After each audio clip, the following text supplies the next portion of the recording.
ഏടോ നമുക്കൊന്ന് ട്രിപ്പ് പോയാലോ? ഞങ്ങള് മാത്രല്ല കേട്ടോ, അത് സ്കൂള് മൊത്തം പോകുന്നുണ്ട്. ടീച്ചേഴ്സും എല്ലാ സ്റ്റാഫും കൂടിയിട്ടാണ് പോണത്. അപ്പൊ നമ്മൾ പോണ എങ്ങണ്ടാന്ന് വെച്ച് കഴിഞ്ഞാൽ ഏകദേശം ഫെസ്റ്റിവൽ സിറ്റി ഭാഗത്താണെന്ന് തോന്നുന്നത്. എനിക്ക് കറക്റ്റ് ആയിട്ട് ഞാൻ പോണ വഴിക്ക് ബോർഡ് കണ്ടതാണ്. അപ്പൊ നമ്മൾ പോണത് ബൗൺസിങ്ങിനാണ്, ചാടാൻ പോവുകയാണെന്ന്. ഏറ്റവും പാടം അടുത്തൊരു ചേട്ടൻ നമുക്ക് ഓരോ സോക്സ് തന്നിട്ട് എല്ലാവർക്കും തന്നിട്ട് അവനാന്റെ ഷൂവും സോക്സ് മാറ്റിയിട്ട് ആ സോക്സ് മാത്രം ഇട്ടിട്ട് ഇറങ്ങാൻ പറഞ്ഞു ഞങ്ങളുടെ അടുത്ത്. സംഭവം എന്താ വെച്ചാൽ അതിന്റെ അടിയിൽ ഗ്രിപ്പ് ഉണ്ട്, അത് പിന്നെ മനസ്സിലായി. പിന്നെ കയ്യിൽ ഓരോ ബാൻഡൊക്കെ കെട്ടി തന്നിട്ട് അത് എല്ലാവർക്കും ഉണ്ട്.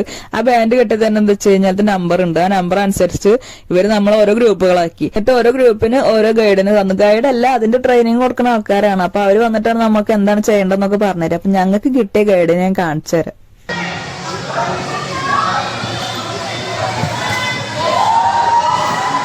ഇതൊക്കെ കണ്ടപ്പോ തന്നെ എന്റെ കിളി പകുതി പോയിട്ടോ. പക്ഷെ ഇതിലൊന്ന് ഇങ്ങനെ കാട്ടണോ പോയിട്ട് ഇങ്ങനെ ഇറങ്ങാൻ പോലും നമ്മളെ കൊണ്ടൊന്നും പറ്റില്ല ആദ്യം. പിന്നെ ഒരു നാക്കായി കഴിഞ്ഞ പിന്നെ അതിന് കയറാനും തോന്നില്ല. അതാണ് എന്റെ മെയിൻ.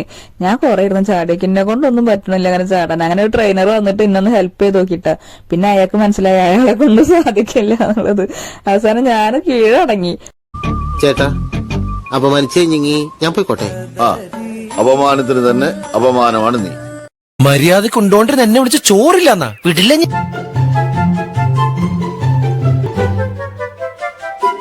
പിന്നീട് അങ്ങോട്ടുള്ള യാത്ര മുട്ടല കഴിഞ്ഞിട്ടായിരുന്നു കേട്ടോ. അതിന്റെ ഉള്ളിൽ നമുക്ക് സ്റ്റെപ്പിൽ വേണമെങ്കിൽ പോവാം. പക്ഷെ ഞങ്ങൾ കുറച്ച് അഡ്വഞ്ചറസ് ആയ കാരണം ഞങ്ങൾ ഇങ്ങനെ പോവുള്ളൂ എന്ന് വാശി പിടിച്ചിട്ട് പോയതാ. സംഭവം മുട്ടൊക്കെ വേദനിച്ചിട്ട് അതിന് കയറി അവിടെ എത്തി. കുറച്ച് കഴിഞ്ഞപ്പോ അതേപോലെ ഒരു വടം എടുത്ത് കയ്യിൽ തന്നിട്ട് അതിന് വടം വലിച്ചോന്നാണ്. നമുക്ക് പിന്നെ ഇത് അറിയണതാണല്ലോ, വലിച്ചിട്ടല്ലാറ്റിനെയും കൂടിച്ച് നമുക്ക് ചെയ്യാൻ ഒരുപാട് കാര്യങ്ങളവിടെ വേറെ ഉണ്ട് കേട്ടോ, ഗെയിമൊക്കെ ആയിട്ട്. പക്ഷെ മൊത്തത്തിൽ നിന്ന് ചാടി ചാടിയുള്ള പരിപാടിയാണെന്നുള്ളൂ.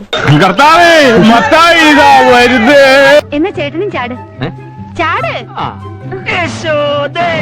എന്നാ നീ നമുക്ക് കുഴലിന്റെ ഉള്ളിൽ കൂടെ പോയി നോക്കാം. ഞാൻ ആദ്യമായിട്ടാണ് ഈ സംഭവത്തിൽ കയറണ കേട്ടോ. ഇതുവരെ അങ്ങനെ ഒരു പാർക്കിൽ ഇതിലൊന്നും ഞാൻ പോയിട്ടില്ല. അപ്പൊ നല്ലൊരു എക്സ്പീരിയൻസ് ആയിരുന്നിട്ടത്.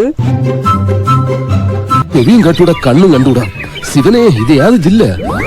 അവിടെ വരെ പോയതല്ലേ, കുറച്ച് ഫോട്ടോസൊക്കെ എടുക്കാണ്ട് പോകുന്ന അവർക്ക് എന്താ തോന്നുന്നത്. അപ്പൊ പിന്നെ ഫോട്ടോസൊക്കെ മസ്റ്റാണ്. അവിടെ പോയില്ല, അങ്ങനെ കുറച്ച് ഫോട്ടോസൊക്കെ എടുത്തിട്ട് നമ്മളവിടെ തിരിച്ചുവിട്ടാ. അപ്പൊ ലൈഫിൽ ഒരു അടിപൊളി ദിവസം ഇവിടെ തീരെയാണ്. എന്നാ ശരി, കാണാട്ടാ.